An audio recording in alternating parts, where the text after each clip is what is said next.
বলিউডে এখন দীপিকা পাডুকোনকে নিয়ে তোলপাড় হচ্ছে এবং আল্লু অর্জুন এবং প্রভাসের ফ্যানদের নিজেদের মধ্যে একটা লড়াই লেগে গেছে। তারা বলছে যে দীপিকা পাডুকোন তাদের নায়িকা, কিন্তু প্রভাসের ফ্যানরা বলছে আমাদের এই নায়িকাকে আমরা বার করে দিয়েছি, সেজন্য ওখানকার নায়িকা হচ্ছে। তো এইভাবে দুজন ফ্যান বেসের মধ্যে বিশাল একটা ঝামেলা লেগে গেছে। তো দীপিকা পাডুকোন অ্যাকচুয়ালি স্পিড থেকে বাদ দিয়ে, স্পিড থেকে বেরিয়ে গিয়ে, মানে সিঙ্গেল নায়িকা ছিল সেখান থেকে বেরিয়ে গিয়ে AA, 2 মানে আল্লু অর্জুনের যে নেক্সট ফিল্ম আল্লু অর্জুন এবং অ্যাটলি 6 সিনেমাটা, সেখানে 3টে নায়িকার মধ্যে একজন নায়িকা হতে চলেছে। তো কি কারণে স্পিড থেকে সে বেরিয়ে গেল সেটাই তোমাদেরকে বলবো।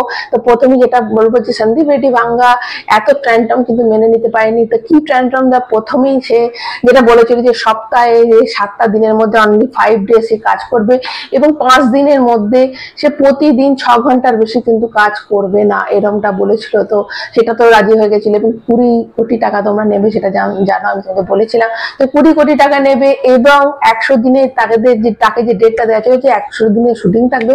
এবং দীপিকা পাডুকোন তার সাথে এটাও বলেছিল তার লাভের যে প্রফিটটা হবে, দেখো সিনেমাটা এতটাই হিট হবে সেটা কিন্তু দীপিকা পাডুকোন নিজেও বুঝে গেছে। স্পিরিট এমন একটা সিনেমা, যদিও তার আগে যে অ্যানিমেল সিনেমাটা বিশাল ব্যাপক হিট করেছে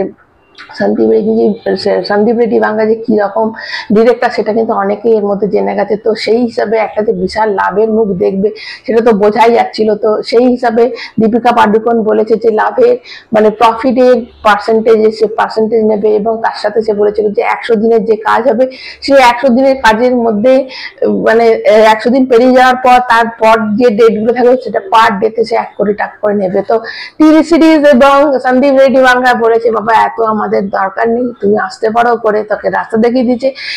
এবং স্পিরিটের ডিরেক্টর সন্দীপ রেড্ডি ভাঙ্গা এখন 2টো নায়িকার সাথে কথা বলছে, তারা হচ্ছে একজন হচ্ছে শ্রদ্ধা কাপুর এবং একজন হচ্ছে মৃণাল ঠাকুর। এবং এটাও শোনা যাচ্ছে ইনসাইড খবর থেকে যে রশ্মিকা মন্দানার সাথে কথা বলা হচ্ছে, এরকমটাই শোনা যাচ্ছে। এদিকে দীপিকা পাডুকোন এখানে জয়েন করেছে। তো দীপিকা পাডুকোন AA, 2 জয়েন করেছে এবং দেখো একটা সিনেমাতে যদি 3টে নায়িকা হয় অবশ্যই প্রত্যেকটা নায়িকার অভিনয়ের মানে পার্সেন্টেজটা অনেকটাই কমে আসে, তাদের ঘন্টাটাও অনেক কমে আসে। এবং এখানে দীপিকা পাডুকোন কি লাভের অংশ নিচ্ছে কিনা, প্রফিটের শেয়ার নিচ্ছে কিনা এবং কত কোটি টাকা নিচ্ছে সেটা কিন্তু এখনো জানা যায়নি। দেখো তার থেকে বেশি হবে এটাই তো আশা করা যায়। এই সিনেমাটার যে একটা ব্যাপক সিনেমা হচ্ছে সেটা তো বোঝা যাচ্ছে। এখানে 3টে নায়িকা, তার মানে 3টে হিরো। এখানে কিন্তু আল্লু অর্জুনের 3টে রোল রয়েছে, একটা হচ্ছে ক্লোন টাইপের আল্লু অর্জুন মানে যেটা একটা রোবোটিক টাইপের, আর 2টো আল্লু অর্জুন মানুষ হিউম্যান থাকবে। তার মধ্যে যে ক্লোন আল্লু অর্জুন থাকবে তার সাথে দীপিকা পাডুকোনের একটা ভালোবাসার রিলেশন হবে। এখানে দীপিকা পাডুকোন ছাড়া এখানে আছে মৃণাল ঠাকুর এবং আমাদের জাহ্নবী কাপুর, এই 2জন কিন্তু এক্সট্রা আরো মানে টোটাল 3জন নায়িকা রয়েছে। এবং সেটাই দেখা যে এখানে সে কত টাকা নিচ্ছে সেটা কিন্তু এখনো রিভিল হয়নি। অবশ্যই সেই দিকে চোখ থাকবে যে মানে দীপিকা পাডুকোন এখান থেকে বেরিয়ে এসেছে কত প্রফিটের মুখ আরো দেখলো, যার জন্য এখানে যে 3টে নায়িকার সঙ্গে স্ক্রিন শেয়ার করবে, ওখানে একজনই নায়িকা থাকতো এবং সন্দীপ রেড্ডি ভাঙ্গার মতো একজন মানে জবরদস্ত ডিরেক্টর থাকতো, সেখানে প্রভাসের মতো একটা হিরো থাকতো।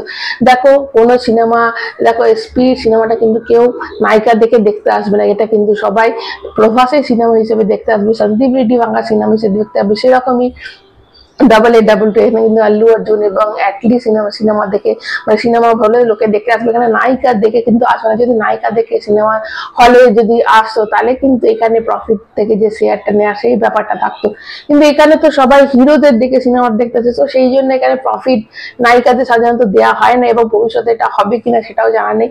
তো হলে ভালোই হয় যে নায়িকারাও সমান ভাবে একটা লেভেলের জায়গায় যাবে। যদিও এখন হিরোরা প্রচুর টাকা নেয়, নায়িকারা অতটা বেশি নেয় না, কিন্তু তবুও আস্তে আস্তে যে বাড়ছে সেটা তো বোঝাই যাচ্ছে।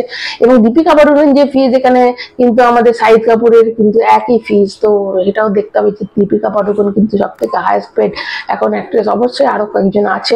তো আপাতত এইটুকুই। দীপিকা পাডুকোন কত এই সিনেমার জন্য নিচ্ছে অবশ্যই জেনে তোমাদের নিশ্চয়ই বলতে আসবে। ভালো লাগলে লাইক দেবে, চ্যানেলটা সাবস্ক্রাইব করবে। সবাই ভালো থেকো, টাটা।